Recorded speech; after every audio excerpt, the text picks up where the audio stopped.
Bangladesh's RMG sector isn't just an industry.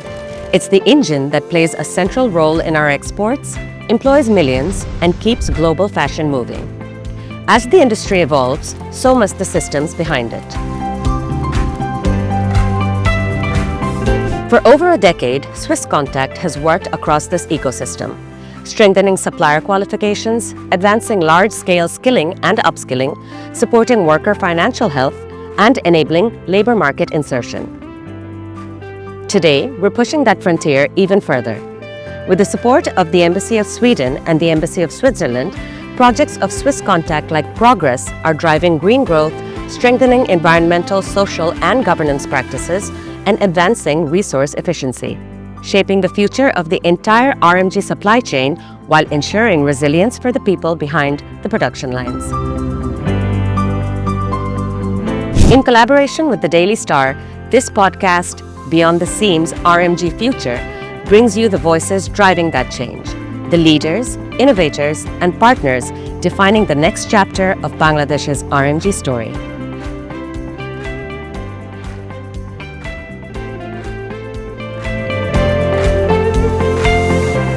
প্রিয় সুধী, সবাইকে স্বাগত জানাচ্ছি আজকে আমাদের beyond the SIM RMG futures এই আয়োজনটিতে দ্য ডেইলি স্টার এবং সুইস কন্ট্যাক্ট একসাথে চিন্তা করেছে যে আমাদের দেশের অর্থনীতির অন্যতম ভিত্তি আরএমজি সেক্টর, সেটি নিয়ে আসলে আমাদের সিরিজ অফ টক প্রয়োজন এবং তারই ধারাবাহিকতায় আমরা আপনাদের সামনে হাজির হয়েছি।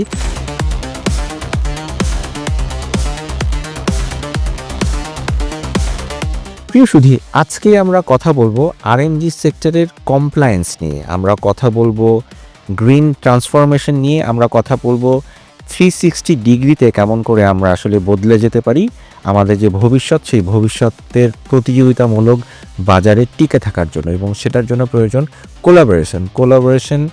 কাদের মধ্যে কোলাবোরেশনটা প্রয়োজন? পলিসি মেকার্স, যারা আরএমজি সেক্টরের উদ্যোক্তা রয়েছেন তাদের, এবং বায়ার বা ইন্টারন্যাশনাল ব্র্যান্ডস যারা রয়েছেন তাদেরকে। এর সাথে যুক্ত থাকবে আমাদের শ্রমিকদের আপস্কিলিংয়ের ব্যাপারগুলো, সেগুলো নিয়ে আজকে আমরা কথা বলতে চাই জনাব শিহাব কাদিরের সাথে। শিহাব কাদির, আপনি এভার ব্রাইট গ্রুপের ম্যানেজিং ডিরেক্টর। আজকে আমাদের স্টুডিওতে আপনাকে স্বাগত জানাচ্ছি। কেমন আছেন? Thank you. আসসালামু আলাইকুম। ভালো আছি, আপনি কেমন আছেন? আমি ভালো আছি, থ্যাংক ইউ। আজকে আমরা যে বিষয়গুলো নিয়ে কথা বলবো, আমি তো বললাম, কিন্তু প্রথম প্রশ্ন আসলে আপনাকে জিজ্ঞেস করতে চাই যে আপনি আসলে বায়ারদের সাথে যখন এখন ডিল করছেন পরিবর্তিত পরিস্থিতিতে, আগে আমরা তো দেখেছি নানা রকমের কমপ্লায়েন্স আমাদেরকে মেনটেন করতে হচ্ছে, এখন ইএসজি দিকে যেতে হচ্ছে। বায়ারদের দিক থেকে আসলে এই যে সাস্টেনেবল ডেভেলপমেন্টের যে ব্যাপারটা, সেটা বিজনেসের সাথে কেমন করে ইন্টিগ্রেট করতে হবে, সেটার ব্যাপারে তাদের এক্সপেকটেশনটা কি দেখছেন এখন? এখনকার যে কথাটা বললেন যে আমাদের আসলে এক্সপেকটেশন বায়ারদের over the last decade change হয়ে গেছে। সো আজকে থেকে ধরেন লেটস গো ব্যাক টু 2013 সালের দিকে যেসব লোকাল ইনসিডেন্টের পরে ফোকাসটা চলে আসে পুরোপুরি বিল্ডিং, ইলেকট্রিক্যাল আর ফায়ার সেফটির উপর। So at the same time দেখা যাচ্ছে যে আপনার সব ফ্যাক্টরি যারা এখনও আছে তারা এটার উপরে অনেক হেভিলি ইনভেস্ট করেছে তাদের সেফটি স্ট্রাকচারটাকে ঠিক করার জন্য, তাদের সোশ্যাল কমপ্লায়েন্স লেভেল ঠিক করার জন্য। সো করে আপনি বলতে পারেন, আমরা বলতে পারি প্রাউডলি যে এখন বাংলাদেশে যে ফ্যাক্টরিগুলো অপারেট করছে world wide, they are the best of the best. So that is our pride. এটা হলো আমার ফার্স্ট পয়েন্ট। সেকেন্ড, দেখা যাচ্ছে যে এখন আমাদের যে ইএসজির উপর যে প্রেশারটা আসছে, এটা ডিরাইভেশনটা কোথায়? ডিরাইভেশনটা আসছে অনেকটা হচ্ছে বায়ারদের কাছ থেকে, আর আরেকটা সেগমেন্ট আসছে আমাদের লোকাল গভর্নিং বডিদের থেকে। সো বায়ারদের কাছ থেকে কেন আসছে এই পয়েন্টটা যদি আমি এলাবোরেট করি, দেখা যাচ্ছে তাদের কাস্টমারের কাছ থেকে আসছে, তাদের গভর্নমেন্টের কাছ থেকে আসছে। সো বাংলাদেশে যেসব বায়াররা অপারেট করে, they are some of the biggest retailers in the world. So তাদের অপারেট করতে যে তাদেরও অনেক লোকাল গভর্নিং ক্রাইটেরিয়া আছে যেগুলো তাদের মিট করতে হয়। সো দেখা যাচ্ছে যে তারা যেসব প্রোডাক্টগুলো সেল করছে সেগুলো সাস্টেইনেবল ফাইবারের হতে হবে, সাস্টেইনেবল কটনের হতে হবে, সাস্টেইনেবল ভিসকসের হতে হবে। সো ওই ডিমান্ড আসছে দুইটা জায়গা থেকে।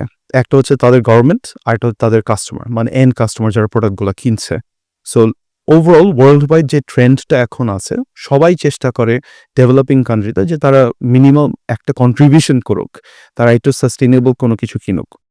অলরাইট। সো এটাতে তাহলে বোঝা যাচ্ছে যে একটা চেইন ইফেক্ট।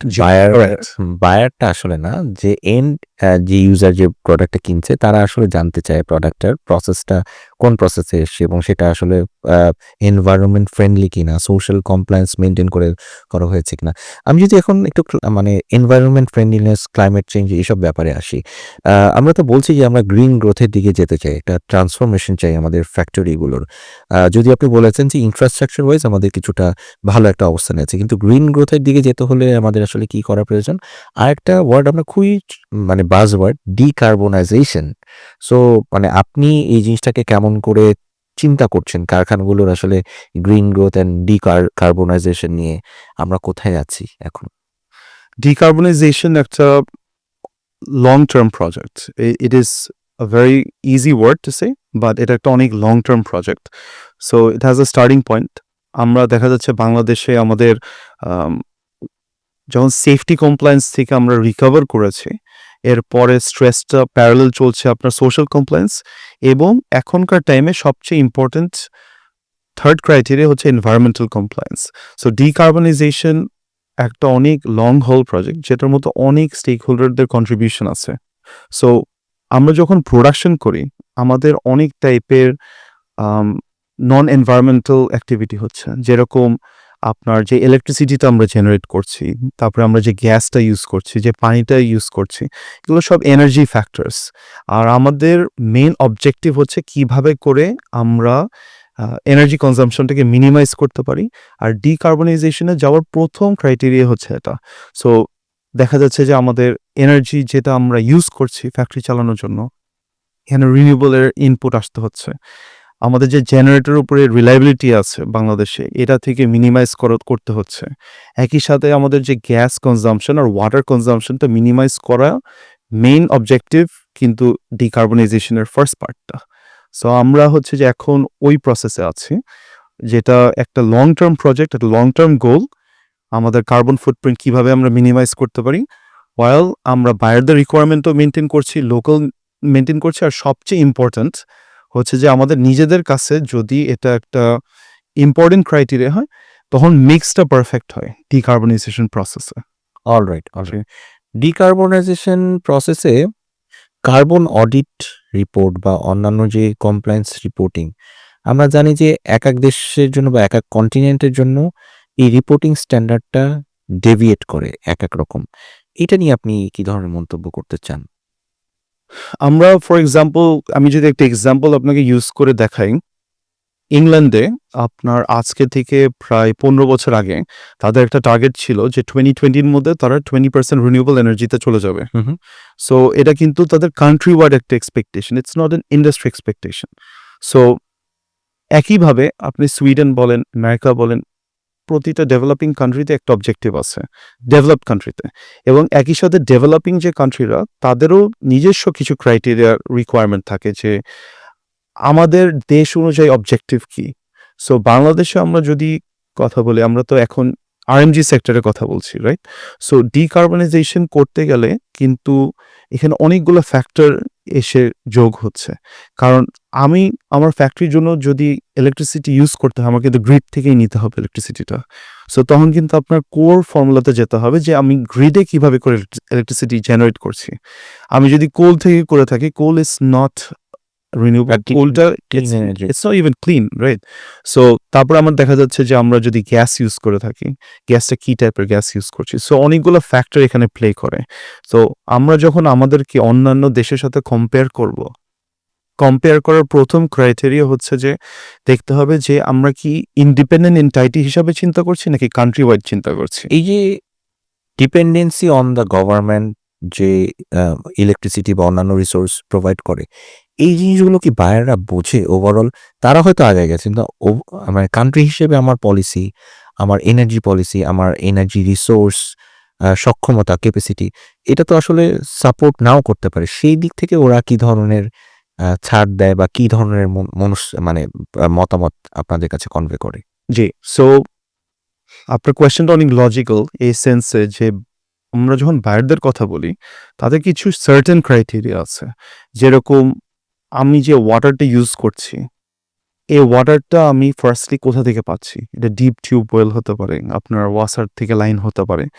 ওদের আরো বেশি বড় ইন্টারেস্ট হচ্ছে যে আমরা ওয়াটারটাকে এক্সিকিউট করার পর ইউজ করার পর প্রোডাকশন প্রসেস ইউজ করার পর এটাকে আমরা ডিসিপেট কিভাবে করছি, কিভাবে এনভায়রনমেন্টে আবার ছেড়ে দিচ্ছি। সো এটা হচ্ছে যে তাদের একটা বড় কনসার্ন। সো তার জন্য ফ্যাক্টরিতে কি দেখা যাচ্ছে যে আমরা ওয়েস্ট ওয়াটার ট্রিটমেন্ট করছি, ইটিবি থাকছে, আর এখন সবচেয়ে বড় যে ইউজফুল ক্রাইটেরিয়া এটা হচ্ছে রিইউজ করা ওয়াটারটাকে। সো ওয়াটারের ক্ষেত্রে এটা তো তাদের অ্যাকসেপ্টেবিলিটি হচ্ছে যে আমি ওয়াটারটার আউটপুট কি করছি, not from where I am getting it, but ওয়াটারটাকে আমি কিভাবে ইউজ করছি আর রেসিডিউটাকে আমি কিভাবে হলো গিয়ে আবার এনভায়রনমেন্টে ছেড়ে দিচ্ছি। তো রিউজের ক্ষেত্রে কি তাহলে আমি যদি ধরে নিই যে আপনাদের ওয়াটার ট্রিটমেন্ট প্ল্যান্ট যেটা আছে, জি, আফটার ট্রিটমেন্ট ওইটাই আবার ইউজ করা যায় তাহলে? এখানেই আমাদের সুইস কন্ট্রাক্টের সাথে একটা বড় কোলাবোরেশন। জি। সো আমি যদিও আরো এলাবোরেটলি বলতে পারি, কিন্তু স্পেসিফিক অন দিস টপিক, আমাদের এক্সিস্টিং যে ওয়াটার ট্রিটমেন্ট প্ল্যান্ট, এটা আমাদের ওয়াশ করার পরে যে ডিটারজেন্ট, তারপরে অন্যান্য যে কেমিক্যাল যেগুলো থাকছে, এগুলোকে ট্রিটমেন্ট করা হচ্ছে, করার পরে ওয়াটারটাকে অক্সিডাইজ করা হচ্ছে, অক্সিডাইজ করে আবার এনভায়রনমেন্টে ছেড়ে দেওয়া হচ্ছে, মানে বাইরে ডিসিপিট করে। করা হচ্ছে তারপরে তার মানে আমরা কি নেক্সট স্টেপে হয়তো এখন আমি আসি যে আমাদের কোলাবোরেশনটা সুইস কন্ট্রাক্টের সাথে কিভাবে, কারণ তারা আমাদেরকে হেল্প করে আমাদের কার্বন অ্যাকশন রোড ম্যাপটা ক্রিয়েট করার জন্য, ডিকার্বনাইজেশনে পৌঁছানোর জন্য। স্পেসিফিক টু ওয়াটার ইউজে আমরা যে প্রজেক্টটা করছি একসাথে প্রোগ্রেসের সাথে? জি, প্রগ্রেসের সাথে, সুইস কন্ট্রাক্টের সাথে, এটাতে আমাদের অবজেক্টিভটা হচ্ছে যে ওয়াটারটাকে আমরা রিউজ করব। সো ওয়াটারটাকে ট্রিটমেন্ট করার পরে এখন যেটা এনভায়রনমেন্টে চলে যাচ্ছে, এটাকে আমরা আবার রিউজ করে 80% ওয়াটার আমরা আবার প্রোডাকশন প্রসেসে আমাদের ডোমেস্টিক মানে ফ্যাক্টরি ডোমেস্টিক ইউজে আমরা ইউজ করব। সো এটা হচ্ছে যে আমাদের বলতে পারেন যে next level of growth in terms of water. বাংলাদেশের যে আরএমজি ফ্যাক্টরিজ গুলো রয়েছে, নানা রকমের টায়ারের ফ্যাক্টরিজ তো রয়েছে, আমি টপ টায়ার ফ্যাক্টরিজের কথাই বলছি। এই ফ্যাক্টরিজ গুলোর যে মালিক বা এই ফ্যাক্টরিজ গুলো যারা চালায়, তারা কি আসলে এই সোশ্যাল কমপ্লায়েন্স, এনভায়রনমেন্টাল কমপ্লায়েন্স, এমপ্লয়িদের জন্য যে বেনিফিটস বা অন্যান্য যে কোনো কিছু হয়, এগুলোর ব্যাপারে কি তারা রিয়েক্টিভ নাকি proactive? What's your opinion on this? I think there is a balance, right? কারণ এখনো যারা আছে, যেসব ফ্যাক্টরিগুলো এখনো আছে, if they were not both reactive and proactive, তারা মার্কেটে থাকতে পারতো না। কারণ আমি আরেকটা স্ট্যাটিস্টিক আপনার সাথে শেয়ার করি, যেটা হচ্ছে যে বাংলাদেশে কি পরিবর্তন আসছে আপনার লাস্ট 10 ইয়ার্সে। আমাদের দেখা গেছে last 10 ইয়ার্সে 33% of the biggest factories close down for various reasons. যারা রিঅ্যাক্টিভ ছিল না বা প্রোঅ্যাক্টিভও ছিল না, প্রোঅ্যাক্টিভ আমরা দুই সেন্সে ইউজ করতে পারি, যেটা বাইরের কাছ থেকে রিকোয়ারমেন্ট আসছে। একটা হলো আমার নিজের কাছ থেকে আসছে যে আমি তাদেরকে এমপ্লয় করেছি, আমার এই ফ্যাসিলিটিগুলো দিতে হবে। সো অবশ্যই এখানে অনেক কিছু ডিপেন্ডেন্ট হচ্ছে যে আমি আসলে কি টাইপের রেভিনিউ জেনারেট করতে পারছি, আমি কিভাবে করে আমার কস্ট কন্ট্রোল করছি, অ্যাট দ্য সেম টাইম আমি কিভাবে করে আমার উপরে যে ডিপেন্ডেন্ট যে হাজার হাজার মানুষজন আছে তাদেরকে আমি কিভাবে করে দেখাশোনা করছি। সো এখন যারা টিকে আছে বাংলাদেশে, which is a very very difficult time in our history, তারা অবশ্যই রিঅ্যাক্টিভ আর প্রোঅ্যাক্টিভ না হলে এখনো মার্কেটে থাকতে পারতো না। সো আমি মনে করি যে যারা এই প্রসেসে পার্টিসিপেট করে নেই, ইদার মেন্টালিটিতে অথবা বাইরের রিকোয়ারমেন্টে, they are right now either non existent or they are about to be. So এখনকার টাইম হচ্ছে যে দুইটাই হতে হবে, আমার ব্যালেন্সটা পেতে হবে। বিকজ দিনের শেষে it's a lot of expenditure, যেটা আমার রেভিনিউ থেকেই জেনারেট করতে হবে। তখন my people will be happy, I will be happy, buyers will be happy, আর the whole process will work. চমৎকার বলেছেন। না, ফিউচার যদি ফোরকাস্ট করেন যে সামনে তো এই ধরনের আরো অনেক কমপ্লায়েন্স, ক্লাইমেট চেঞ্জকে মাথায় রেখে এনভায়রনমেন্টাল কমপ্লায়েন্স আমাদের মেনটেন করতে হবে, গ্রিন গ্রোথের কথা যে বলি সেগুলো নিয়ে আসলে আমাদের কাজ করতে হবে। কিন্তু আমরা সবসময় দেখেছি বাংলাদেশের এই ব্যবসাটা হাই এন্ড প্রোডাক্টের ক্ষেত্রে করতে চায় না এখনো, ধীরে ধীরে হয়তো যাবে।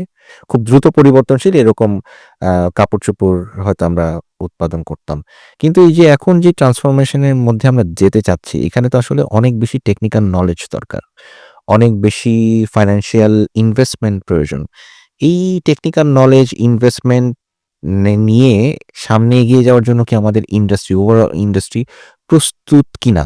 আপনি কি ধরনের ঘাটতি দেখেন? সেই ঘাটতিগুলো কিভাবে আমরা আসলে ওভারকাম করতে পারি? আপনার কোয়েশ্চেনটা অনেক কমপ্লেক্স এই সেন্সে যে আপনার ফার্স্ট পয়েন্ট যেটা বললেন যে আমরা হাই এন্ড প্রোডাকশন করি না, which is true. Why is it true?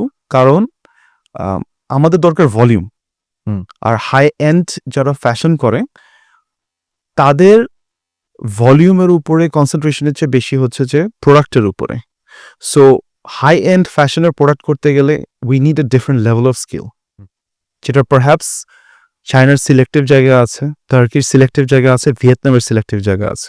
স্কিলসের কথা হয়তো পরবর্তীতে আসবো। আমি আসলে যেটা মেনটেন করতে চেয়েছি যে আমরা সবসময় ব্যবসাটার ভলিউম, যেটা বলেন যে ভলিউম দেখে জি, ধরে নিলাম যে খুব শর্ট টার্মে কত বেশি মানে ইনকাম করা যায়, পয়সা কামানো যায়, সেটার সেই ব্যবসাটা সো ওইটার ডেফিনিশনই আমি বলছি। আমাদের একই কাস্টমারের, ধরেন যে যারা ফাস্ট ফ্যাশনটা অ্যাডপ্ট করছে, সেই কাস্টমারগুলো কিন্তু ফাইন্যান্সিয়ালি স্টেবল আছে। হুম। আপনি ইউরোপ, আমেরিকা, অস্ট্রেলিয়া, সাউথ আমেরিকার কথা যদি বলেন, ফাস্ট ফ্যাশনে যারা ভালো করছে তারাই কিন্তু they are the only stable buyers. So আমাদের কিন্তু দুইটা দিক দেখতে হয়। একটা হচ্ছে যে আমি যার সাথে ব্যবসা করছি সে কি ফাইন্যান্সিয়ালি স্টেবল নাকি, কারণ আমার একটা পেমেন্ট যদি এক্সপোর্ট প্রসিড না আসে, we will be in big trouble, কারণ আমাদের সব কিছু ডিপেন্ড করে ওটার উপর। সো ফাস্ট ফ্যাশন যারা করছে তাদের হলো গিয়ে ভলিউমটা মেইন হলো গিয়ে এজেন্ডা। সেই একই কাস্টমারের লাস্ট 10 ইয়ার্সে 20% এফওবি ড্রপ করেছে, কারণ তার সেলিং প্রাইসও ড্রপ করেছে। সো সে এখন ভলিউমের দিকে যাচ্ছে, সে এখন ম্যাসের দিকে যাচ্ছে। আর আমাদের অ্যাট্রাকশন বাংলাদেশে হচ্ছে সেটাই, ফাস্ট ফ্যাশন। সো এখানে ম্যাটারটা এরকম না যে আমি কত ভলিউম করলে কত প্রফিট করব, এটাতে ম্যাটারটা হচ্ছে যে ভলিউম না করলে আমি রেভিনিউটা জেনারেট করতে পারছি না, যেটা আমার ফ্যাক্টরি চালানোর জন্য দরকার। অলরাইট। সো এখানে হচ্ছে যে কম্পিটিটিভ অ্যাডভান্টেজ বলতে যা বোঝায় জি। আসলে এই সেগমেন্টটাতেই আমরা রাইট, করে নিতে পারছি। আমরা এটা করে নিতে পারছি কারণ দুইটা পার্টের জন্য। যারা হচ্ছে এখন হাই এন্ড রিটেলার্সরা আছে, হাই এন্ড মানে ইন টার্মস অফ প্রাইস, তাদের যে মেটেরিয়াল রিকোয়ারমেন্ট সেগুলো সাধারণত হচ্ছে খুব ছোট লিড টাইমে থাকে, আর অ্যাভেলেবিলিটি থাকে সাধারণত চায়নাতে। সো আমরা যখন চায়না থেকে র মেটেরিয়াল আনি, অটোমেটিক আমাদের লিড টাইমটা বেড়ে যাচ্ছে। So they are not interested in Bangladesh. এটা হলো গিয়ে বটম লাইনটা। আর যারা মিড লেভেল টু হাই আপনার বলতে পারেন ফাস্ট ফ্যাশন যারা করছে, বা যারা ছোট লিড টাইমের দিকে বা আরও সিম্পলিস্টিক লোয়ার প্রাইস আপনার সেলস পয়েন্টে কাজ করছে, তাদের জন্য বাংলাদেশ হচ্ছে অ্যাট্রাক্টিভ। সো আপনার যখন এফওবি ড্রপ করছে 20% ওভার 10 ইয়ার্স, তার মানে কি আপনার ভলিউমের দিকে যেতে হবে, আপনি আর ওই একই ভলিউম আর করতে পারছেন না। সো আমাদের সবারই বাংলাদেশে কনসেন্ট্রেশন হচ্ছে যে ভলিউমের উপর, কিন্তু অবশ্যই একটা ব্যালেন্স রাখা প্রাইসের উপরে, বিকজ আমরা তো পুরোপুরি ডিপেন্ডেন্ট আপনার এফওবি প্রাইসের। বুঝতে পারছি। জি, এখন যদি দ্বিতীয় পয়েন্টটাতে আসি, যে জি। আমাদের আসলে technical knowledge, correct. Financial investment জি, কোথায় আসলে আমরা ল্যাক করি এবং সেটা কেমন করে অফকোর্স আমাদের করা যায়? আমাদের যে লাস্ট 10 ইয়ার্সের ফোকাসটা ছিল হচ্ছে আপনার সেফটি কমপ্লায়েন্সের উপর, আর এখন আমরা মুভ করছি হচ্ছে আরো more towards environmental compliance. So environmental compliance relatively কিন্তু বাংলাদেশে ইটস নট মানে খুবই যে ওয়েল নোন এরকম না। এটা এখন একটা ডিমান্ড ক্রিয়েট হয়েছে, কারণ স্পেশালি ইউরোপিয়ান আমেরিকান কাস্টমারদের এখন কিছু ক্রাইটেরিয়া খুবই স্ট্রিক্ট। আর আমরা যদি বিজনেসে টিকতে চাই, we have to adopt this. Second জিনিস হচ্ছে যে আমরা সবাই বাংলাদেশে থাকি, উই নো আমাদের মানে কি ঘাটতি আছে। কিছু জিনিস তো আমরা জানি, পলিউশনের ক্ষেত্রে হোক, এয়ার হোক, নয়েজ হোক। সো এটা আমাদেরও কিন্তু খুবই ইম্পর্টেন্ট যে আমরা কিভাবে করে কন্ট্রিবিউট করছি আমাদের দেশের এনভায়রনমেন্টের উপর। সো আমাদেরও নো হাউটা অ্যাডপ্ট করা ইম্পর্টেন্ট। আপনি কিছু আগে জিজ্ঞেস করেছিলেন প্রোঅ্যাক্টিভ আর রিঅ্যাক্টিভিটি নিয়ে। সো এখানে আমাদের এখন উই হ্যাভ টু লার্ন যে আমরা কিভাবে করে হলো গিয়ে আমাদের ইএসজি, আমাদের যে এনভায়রনমেন্টাল কমপ্লায়েন্সটাকে কিভাবে আপগ্রেড করতে পারি, not only for the buyer but আমাদের নিজেদের জন্য। কারণ আমি একটা পানি ছাড়বো আমার ফ্যাক্টরি থেকে, এই পানিটা তো আরেকজন যে ইউজ করবে, এটা তো আরেকটা স্ট্রিমে যে জয়েন্ট হবে, এটাতে হ্যাবিচুয়েশন আপনার ফিশ থেকে শুরু করে যারা ওয়াটারের উপর ডিপেন্ডেন্ট, ইকোসিস্টেম পুরোটা এফেক্টেড হচ্ছে। সো আমার একটা ছোট অ্যাকশন কিন্তু একটা বড় এফেক্ট ফেলবে ক্লাইমেটের উপর। আর এভরি কন্ট্রিবিউশন আমার কাছ থেকে কিন্তু উইল অ্যাড ভ্যালিউ টুয়ার্ডস মানে আমাদের যে আউটপুটটার উপরে। সো আমরা পানি হোক, ইলেকট্রিসিটি হোক, আমাদের এটা খুবই ইম্পর্টেন্ট হাউ উই অ্যাডপ্ট। আর প্রিপারেশনের ক্ষেত্রে আপনার যে কোয়েশ্চেনটা ছিল, প্রিপারেশনের ক্ষেত্রে আই উড সে যে আমরা এখন 30% আসছি। 30% ওই সেন্সে আমাদের এখন নলেজটা আছে ইন্ডাস্ট্রি ওয়াইড যে আমাদের কি করা লাগবে, বাট আমরা অ্যাজ আ জেনারেল মানে মার্কেট হিসাবে we are still trying to adapt. এখনও আমরা ম্যাক্সিমাম ফ্যাক্টরি দেখা যাচ্ছে যে তারা কিছু বড় স্টেপ নিয়েছে, বাট ইন্ডাস্ট্রি ওয়াইড এখনও আমাদের কিছু কাজ আছে করার, যেটাতে অবশ্যই আমাদের গভর্নমেন্ট থেকে শুরু করে তারপরে এনজিওদের সাথে কাজ করে কিছু জিনিস আছে যেগুলো আমাদের ওপেন আপ করতে হবে, পার্টনারশিপগুলো ক্রিয়েট করতে হবে আগানোর জন্য। সো ফিউচার কম্পিটিটিভনেস এবং রেজিলিয়েন্স, ক্লাইমেট রেজিলিয়েন্স হওয়ার জন্য তো আমরা বলছি যে একটা কোলাবোরেশন প্রয়োজন। জি। এখানে প্রত্যেকটা স্টেক হোল্ডারদের মধ্যে এখন কোলাবোরেশনটা যখন হবে তখন তো নলেজ এক্সচেঞ্জ হবে এবং আমাদের প্রোডাকশন ইন্ডাস্ট্রি হিসেবে চিন্তা করলে আমরা আসলে কোথায় আছি, কোথায় কিভাবে এই জিনিসগুলো ম্যানেজ করছি, চ্যালেঞ্জেস কি হচ্ছে, কোথায় ভালো করছি, এটা তো প্রপারলি বায়ারদের কাছে কমিউনিকেট করতে হবে। তো কমিউনিকেট করার তো একটা সিস্টেম হচ্ছে হলো রিপোর্টিং। সো আমরা এখন এই যে কার্বন অডিটিং, তারপর ওয়েস্ট ম্যানেজমেন্ট রিপোর্টিং, এইগুলো কেমন করে রিপোর্টিং করছে, আপনি তো বললেন যে এটা অপারেশনস হচ্ছে, চমৎকারভাবে প্রেজেন্ট করারও তো একটা ব্যাপার আছে। গল্প সাকসেস স্টোরিজ বা স্টোরিজ ক্রিয়েট করে ওনাদেরকে আরো যেন আমাদের দিকে আরো হেল্পফুল অ্যাটিটিউড ওনারা প্রকাশ করেন, সেটার একটা ব্যাপার আছে। সেই জায়গাটায় আমরা কোথায় যাচ্ছি? কোয়েশ্চেনটা ইন্টারেস্টিং। সো এখানে শুরু করতে হবে আগে বায়ারদের অ্যাটিটিউডের উপরে বেস করে। সো বায়ারদের মধ্যেও কিন্তু জাস্ট লাইক এনি অর্গানাইজেশন, তাদের মধ্যেও ডিফারেন্ট ডেজিগনেশন আছে। সো বায়ার যখন আমি বলি, আর একটা ব্র্যান্ডের যে বায়ার, যে অ্যাকচুয়াল যে বায়ার থাকে, ওনার কাজ কিন্তু শুধু প্রাইস নেগোশিয়েট করা, তার ফ্যাশন ডিজাইনারদের সিলেকশনগুলোকে আপহোল্ড করা, আর দিনের শেষে অর্ডারটাকে প্লেস করা। কিন্তু ব্র্যান্ডের যে অ্যাকচুয়াল বায়ার, তারা কিন্তু অব্লিগেটেড না অ্যাবাউট আমাদের এনভায়রনমেন্টাল কমপ্লায়েন্স। বায়ারদের একটা সেগমেন্ট আছে তার কোম্পানির মধ্যে, যাদের স্পেসিফিক টাস্ক হচ্ছে ফ্যাক্টরির কমপ্লায়েন্স মনিটর করা, তাদের সিএসআর টিম। তাদের সিএসআর টিমের কাছে আমাদের রিপোর্টিংটা করতে হয়। সো দেখা যাচ্ছে আমাদের ফ্যাক্টরিতে আমাদের একটা সিএসআর টিম আছে এবং ব্র্যান্ডের কাছে একটা সিএসআর টিম আছে। কমিউনিকেশনটা কিন্তু তাদের মধ্যে হচ্ছে, not with the real people who are placing the orders. So যখন আপনার একটা ব্র্যান্ডের সিএসআর টিমের কিছু রিকোয়ারমেন্ট তারা আমাদের কাছে প্লেস করবে, আর সেটা রেসপন্সে আমরা আমাদের এনভায়রনমেন্টাল রিপোর্টিং করব, তখন দেখা যাচ্ছে আমরা উপস্থাপন করছি যে আমরা কি কি চেঞ্জেস এনেছি, আমাদের ওয়েস্ট ওয়াটারের কোয়ালিটি কীরকম, রিপোর্টগুলো কেমন, আমাদের এয়ার নয়েজ পলিউশনের কন্ট্রোলটা কীরকম, আমাদের ওয়ার্কারদের কাছে এনভায়রনমেন্টাল ট্রেনিংয়ের আউটপুটটা কীরকম, সেটার উপরে বেস করে তারা সাধারণত একটা অডিট করে। একটা অডিট না, প্রতিটা ব্র্যান্ডেরই একটা সার্টেন রিকোয়ারমেন্ট আছে। কিছু হচ্ছে যে আপনার বিএসএস এর মতো কে করে, আমরা এখানটায় কতটুকু, আমরা কি সফলতার সাথে আছি নাকি এখনো শিখছি, বা এখানে সুইস কন্টাক্ট বা আমাদের ডেভেলপমেন্ট পার্টনাররা কেমন করে যারা ফ্যাক্টরি ওনার আছেন তাদেরকে পাশে কেমন করে দাঁড়াচ্ছেন, কোনো টেকনিক্যাল নলেজ শেয়ার হচ্ছে? অবশ্যই। সো আমি ওই পয়েন্টটা একটু যদি শেষ করতে পারি, জি। আপনার এনভায়রনমেন্টাল কমপ্লায়েন্স যারা দেখছে, জি। They are not the same people who are placing the orders, right? So কিন্তু এনভায়রনমেন্টাল কমপ্লায়েন্স যদি আমি অতিক্রম না করতে পারি, তাহলে কিন্তু অ্যাকচুয়াল বায়ার অর্ডার প্লেস করবে না। সো ইটস আ লাইসেন্স, এটা একটা রিকোয়ারমেন্ট হয়ে গেছে এখন, gate keeping style. Right? So আপনার যে কোয়েশ্চেনটা ছিল, ওনার লেভেলে কি সবাই কি এটার সম্পর্কে নলেজেবল নাকি, এটা আসলে মিক্সড। বিকজ আই থিঙ্ক একজন ওনারের অনেকগুলো উইং দেখতে হচ্ছে। কিছু ওনার অনেক হাইলি ইনভলভড, কিছু আছে যিনি মাল্টিপল ইন্ডাস্ট্রি চালাচ্ছে, মাল্টিপল প্রবলেম সলভ করছে, মেবি তার ফোকাসটা মোর অন মার্কেটিং। কিছু আছে ওনার যারা focused on factory running. So আমাদের যে এনভায়রনমেন্টাল কমপ্লায়েন্সের উপর, সিএস এর উপর একটা আলাদা টিম থাকছে, তারা পুরাপুরি এটা হলো মনিটর করছে। সো আমরা যখন এরকম একটা লেভেলে পৌঁছাতে চাই যেটা ইন্ডাস্ট্রি ওয়াইড আপনার বায়ারদের জন্য অ্যাকসেপ্টেবল, তখনই সুইস কন্ট্রাক্টের মতো এনজিও বা আমাদের কোলাবোরেটিভ কোম্পানিদের সাথে নলেজ শেয়ারিংটা যে হয়, এটা আসলে ইনভ্যালুয়েবল। কারণ তাদের ফোকাসটাই হচ্ছে এটার উপর, রাইট? আর অনেক এনজিও আছে বাংলাদেশে, বাট এক একটা এনজিওর ডিফারেন্ট টাইপের ফোকাস। তাদের ফোকাসটা অনেকটাই হচ্ছে আরএমজি, মানে তাদের মাল্টিপল ফোকাস আছে, বাট প্রগ্রেসের যে ফোকাসটা হলো গিয়ে ফুললি অন আরএমজি।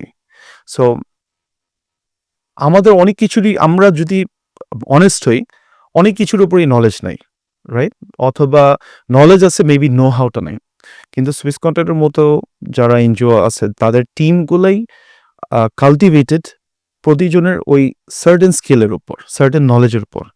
এই নলেজ শেয়ারিংটাতে আমাদের নেক্সট স্টেপগুলো ডিজাইন করতে অনেক ইজি হয়ে যায় আমাদের। It's eye opening. একটা ফ্যাক্টরির যিনি কর্মী যারা কাজ করেন, operator, mid level managers, higher level managers, সবাই মিলেই তো আসলে একটা ফ্যাক্টরি। এদেরকে কেমন করে আমরা স্কিলিং করছি towards green transition, transformation, and as well as যে এদেরকেও তো আসলে ধীরে ধীরে বোঝাতে হবে যে রিপোর্টিং স্কিলসগুলো কেমন করে করতে হয়। সেই জায়গাটায় আমরা কোথায় আছি? গ্রিন স্কিলসের আসলে দুইটা পার্ট, একটা এনভায়রনমেন্টাল আর একটা হচ্ছে এফিসিয়েন্সি।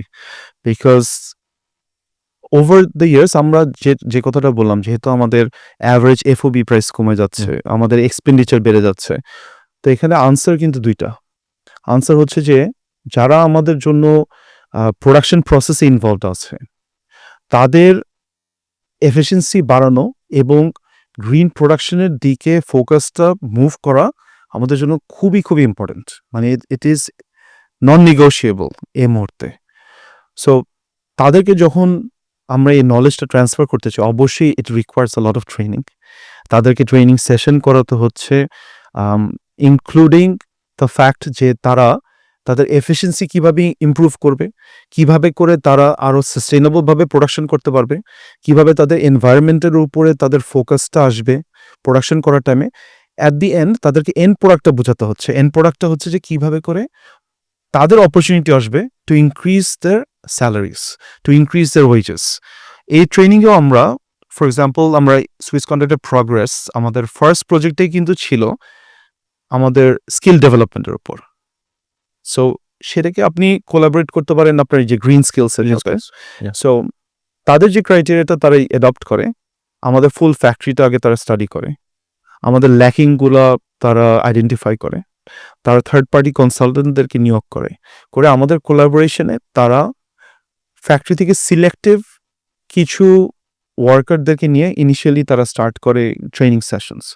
সো ট্রেনিংয়ের সবচেয়ে বড় আমরা বলতে পারি যে মোটিভেশনটা কিন্তু নলেজ। কারণ আমি যদি একটা আমরা অন্য একটা অফ টপিক চলে যাই একটু, আমার ছেলেকে যখন আমি পড়ানোর চেষ্টা করি, ও কিন্তু বুঝছে না ও কেন পড়ছে, ও মেমোরাইজ করছে। আমরাও যেটা ছোটবেলায় করে আসি, রাইট? আমরা পড়েই যাচ্ছি পারপাসটা প্রপারলি কমিউনিকেট করতে হবে। এক্স্যাক্টলি। সো আমরা যে জিনিসটা সুইস কন্ট্রাক্টের কাছ থেকে শিখলাম সেটা হচ্ছে যে ইনিশিয়াল টার্গেটে হচ্ছে পারপাসটা বলা, পারপাসটা তাকে বোঝানো। কারণ তিনি তার ওয়ার্ক প্লেস থেকে টাইম বের করে ট্রেনিং করছে। সো অনেক সময় দেখা যায় অনেকে চিন্তা করে যে এটাতে তো আমার মেবি ওয়েস্টিং টাইম, কারণ আমি যদি প্রোডাকশন করতাম আমার প্রোডাকশন আউটপুট বেশি হতো। সেটা না করে আমি ট্রেনিং করছি। বাট ট্রেনিং করা ছাড়া you can't improve. You can, আপনি প্র্যাকটিসে করতে পারেন, বাট দের ইজ লিমিটেশন। সেই নলেজটাই আমরা হলো ইনিশিয়ালি ট্রান্সফার করার চেষ্টা করি। এবার যদি একটু ইমপ্যাক্ট ইভ্যালুয়েশন এবং স্কেলিং আপের জায়গাটায় আসি। ইমপ্যাক্ট ইভ্যালুয়েশন বলতে কি, আমি যে আমার ফ্যাক্টরিটাকে গ্রিন ট্রান্সফরমেশনের দিকে নিয়ে যাচ্ছি, এইটাতে ব্র্যান্ড যারা আছে ওরা কতটুকু খুশি হচ্ছে বা এটার ইমপ্যাক্টটা কি হচ্ছে, আমি রিয়েল লাইফ এক্সাম্পল আমি আপনার কাছে জানতে যাব।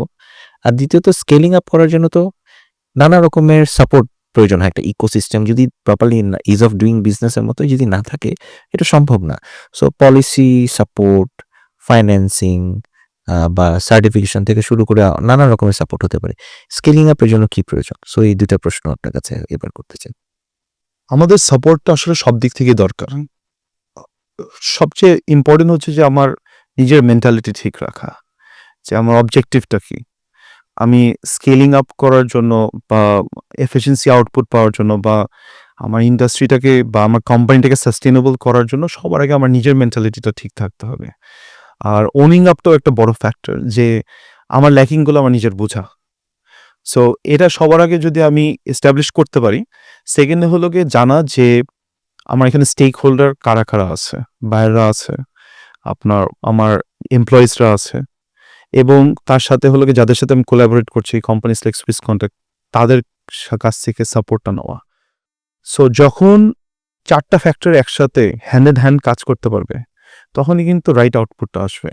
সো আমি অনেক কিছু বলতে পারি এখানে বসে যে আমি গ্রিন করার জন্য we are doing a lot of things. We are actually, আমরা সোলার ইন্টিগ্রেশন করছি, which is huge. It's a huge investment. But দিনের শেষে কেন করছি এটাও জানতে হবে। We need stable supply of power, যেটা আই এম প্রিটি শিওর সবাই জানে যে it is not at that scale now. Second, আমরা বলতে পারি যে আমাদের টাইম কিন্তু একটা বড় ফ্যাক্টর গ্রিনে, এই যে গ্রিন স্কিলিংয়ে। আপনার যদি কথায় কথা কাজে আসছে, আপনার আজকে আপনি মনে করেন যে আপনার কথার কথা ৯টার সময় আসার কথা, কিন্তু রোড ব্লক হোক বা অন্য কিছুর জন্য আপনি 1 আওয়ার লুজ করেন, আপনার কিন্তু ওই 1 আওয়ার কিন্তু আর জীবনে ফেরত পাবেন না। সো টাইম কিন্তু একটা বড় ফ্যাক্টর আপনার গ্রিন স্কিলিংয়ে। সো তখন আমি সব স্টেক হোল্ডারদের সাপোর্ট যদি নিতে চাই, সব কিছু has to work hand in hand. আমার সুইস কন্ট্রাক্টের মতো কোম্পানি নো হাউটা লাগবে, আমার গভর্নমেন্টের সাপোর্ট লাগবে, যে এটা এনার্জির ক্ষেত্রে হোক, ট্রান্সপোর্টের ক্ষেত্রে হোক, আমার বায়ারদের সাপোর্ট লাগবে তার আন্ডারস্ট্যান্ডিংয়ের জন্য যে গ্রিন করারও কিন্তু একটা ইনভেস্টমেন্ট আছে। অবশ্যই এটা রিটার্নও আছে, বাট শর্ট টার্ম চিন্তা করতে গেলে কিন্তু একটা ইনভেস্টমেন্টের ব্যাপার আছে, যেটা তার কাছ থেকেই আসতে হবে। এবং এই সব কিছু বোঝানোর দায়িত্ব কিন্তু আমার। আই কান্ট জাস্ট সেট আর আমি মানুষকে ব্লেম করতে পারি, বাট সবচেয়ে ইজিয়ার রাস্তা হচ্ছে যে ওন আপ করাটা। সো আমি মনে করি যে আপস্কিলিং করার জন্য it's a hand in hand process, but সবচেয়ে ইম্পর্টেন্ট হচ্ছে আমার সবার আগে বুঝতে হবে, তাহলেই সবকিছু সম্ভব। মিস্টার শিহাব কাদির, আমরা প্রায় শেষ পর্যায়ে এসেছি। শেষ করতে চাই আপনার ভিশন, বা আপনি বাংলাদেশের এই ইন্ডাস্ট্রিটাকে গ্রিন ইনোভেশন ট্রান্সফরমেশনে কোথায় দেখেন, এবং এই প্রসেসে আপনি নিজের কাছে কি কমিটমেন্ট করতে চান এই প্রসেসে কন্ট্রিবিউট করার জন্য? অফকোর্স। সো গ্রিনের জন্য আমাদের দুইটা পার্ট, একটা হচ্ছে আমাদের যে এনভায়রনমেন্ট, আরেকটা হচ্ছে আমাদের যারা এমপ্লয়িজ, যারা ওয়ার্কার্স, যারা অ্যাকচুয়ালি কাজটা করবে। সো সব কিছু once again it has to go hand in hand. এনভায়রনমেন্টের জন্য আমার অবশ্যই we have a plan. Just for example, আমার একটা ফ্যাক্টরিতে আমাদের একটা প্ল্যান আছে, যেটা হচ্ছে যে 2050 মধ্যে ডিকার্বনাইজেশনে যাওয়া। So এটা ইটস এ কত পার্সেন্ট? ডিকার্বনাইজেশন মানে কিন্তু 100%। Okay. সো এটা একটা টার্গেট, বা টার্গেট সেট করাটা কিন্তু ইজিয়ার পার্টটা। সো আমরা যে জিনিসটা করছি, আমরা টার্গেটের সবচেয়ে বড় ক্রাইটেরিয়াগুলোকে আগে ট্যাকল করার চেষ্টা করছি। কঠিন পার্টগুলোকে? না, কঠিন নট নেসেসারিলি, সবচেয়ে বড় কার্বন এমিশন ফ্যাক্টরসগুলো। ওকে। সো দেখা যাচ্ছে আমাদের সবচেয়ে বড় কার্বন এমিশনের রিজন হচ্ছে আমাদের ফিউল জেনারেটর। আর ফিউল জেনারেটর তো কখন ইউজ করতে হয়? যখন পাওয়ার সাপ্লাই থাকে না, এক্স্যাক্টলি। ন্যাশনাল গ্রিডের পাওয়ার সো সাপ্লাই পাবেন না। How do you replace hmm. a fuel generator? So either I go for my own generator or No, আমার তো হ্যাঁ, নিজস্ব জেনারেটর আছে। না আমি কিন্তু আমি যখন fuel প্রোডাক্ট use করতে করছি। পারবো, হ্যাঁ, Correct. ওই যে আমরা যখন এখন সোলার প্যানেলে দিয়ে থাকি, Exactly. হ্যাঁ। That's the point. তো আমাদের অ্যাবান্ডেন্স অফ সানলাইট আছে most of the year. So এটাকে আমি যদি ইউজ করতে পারি, আমার যদি 20% পাওয়ার বেস অন জেনারেটর হয়, আর সেই 20% যদি আমি সোলারে রিপ্লেস করতে পারি, তার মানে আমি কিন্তু আমার সবচেয়ে বড় কার্বন এমিশনের ফ্যাক্টরটাকে রিপ্লেস করে ফেলতে পারছি উইথ সোলার। এটা হলো কি আমার বিকজ আমি পার্সোনালি কিন্তু কন্ট্রিবিউট করতে পারবো না বাকি 80% ইলেকট্রিসিটির, কারণ এটা আমি গ্রিড থেকে নিচ্ছি, রাইট? এখানে অনেক কিছু ফ্যাক্টরস আছে, বাট আমার যে নিজের কন্ট্রিবিউশন হচ্ছে যে আমি যে ফিউল জেনারেটরের বদলে, যদি theoretically possible, practically will have to try our best. এটা হচ্ছে পাওয়ারের ক্ষেত্রে। সেকেন্ড অ্যাডভান্স টেকনোলজি প্লাস একটু জায়গারও তো প্রয়োজন, অনেক বেশি জায়গা। আমরা রুফটপ ইউজ করছি। সো রুফটপে আমাদের ক্যাপাসিটির অনুযায়ী আমরা করতে পারবো। আপনি খুবই লজিক্যাল পয়েন্ট বলেছেন, কারণ দেখা যাচ্ছে যে এক্সপেকটেশন অনেক টাইপের থাকতে পারে, বাট রিয়েলিস্টিক্যালি জায়গার তো আমাদের অ্যাবান্ডেন্স নাই। সো আমাদের যতখানি পসিবল ওইটা ইউজ করে আমরা সোলারে যাচ্ছি। সেকেন্ড হচ্ছে ওয়াটারের ক্ষেত্রে, আমরা আগেও ডিসকাস করেছি যে ওয়াটারের ক্ষেত্রে আমাদের টার্গেট হচ্ছে ওয়াটারটাকে রিউজ করা। It's not possible to reuse 100% water, it will be illogical, কিন্তু theoretically working with the best consultants 80% পর্যন্ত সম্ভব ওয়াটার রিসাইকেল করা। থার্ড হচ্ছে যে আমাদের যে মেশিনারি আছে, তারপর আমাদের পাওয়ার জেনারেশন থেকে শুরু করে পাম্প থেকে শুরু করে এরকম টাইপের যেসব মেশিনারিগুলো আছে, আমরা সুইস কন্ট্রাক্টের সাথে এটা নিয়ে কাজ করছি, যেটা হচ্ছে আমরা ভ্যারিয়েবল ফ্রিকোয়েন্সি মোটরগুলো যে ইউজ করব এখন, যেগুলো ইন্ট্রিগেট করব, অটোমেটিক 20 to 30% পাওয়ার কনজাম্পশন ফল করবে, অনেকটা ইনভার্টারের মতো জিনিসটা, কনসেপ্টটা। তারপরে আমাদের যে সব স্টিম আয়রন ইউজ করছি, এখানে স্টিমটাকে ক্যাপটিভেট করার জন্য, মানে রেসিডিউ স্টিমটাকে ক্যাপটিভেট করার জন্য অনেক প্রসিডিউর আছে। সো আমি মনে করি যে just speaking about my self, আমাদের ইন্ডাস্ট্রির জন্য maybe first 50% won't be that difficult. So এটা হলো কি রিয়েলিটিটা। রিয়েলিটি হচ্ছে যে first 50-60% is not that difficult. পরের গুলো হলো আরো আরো আরো ডিফিকাল্ট, পরের যে পার্সেন্টেজগুলো পাওয়া আরো ডিফিকাল্ট। তার জন্যই আমরা যে ক্লাইমেট অ্যাকশন রোড ম্যাপটা সুইস কন্ট্রাক্টের সাথে থার্ড পার্টি কনসালটেন্টের সাথে আমরা ক্রিয়েট করেছি, এটা 2050 পর্যন্ত চলে যায়। বাট আমাদের আইডিয়া হচ্ছে যে নেক্সট 2 to 3 ইয়ার্সে আমরা 50% অ্যাচিভ করে ফেলবো। মিস্টার শিহাব কাদির, আপনাকে অসংখ্য ধন্যবাদ। আমরা আসলে এই সিরিজ অফ যেই টকটা হবে সেটার প্রথম পর্ব এখানেই শেষ করতে যাচ্ছি, কিন্তু আপনি যেই গুরুত্বপূর্ণ পয়েন্টগুলো বললেন সেটির জন্য আলাদা আলাদাভাবে আমরা আরও অনেক ডিটেইলে কথা বলবো পরবর্তী যেই এপিসোডগুলো হবে। শুধু দর্শক মণ্ডলী, আজকে আমাদের আলোচনা আমরা এখানেই শেষ করছি। সবাই ভালো থাকবেন, সুস্থ থাকবেন।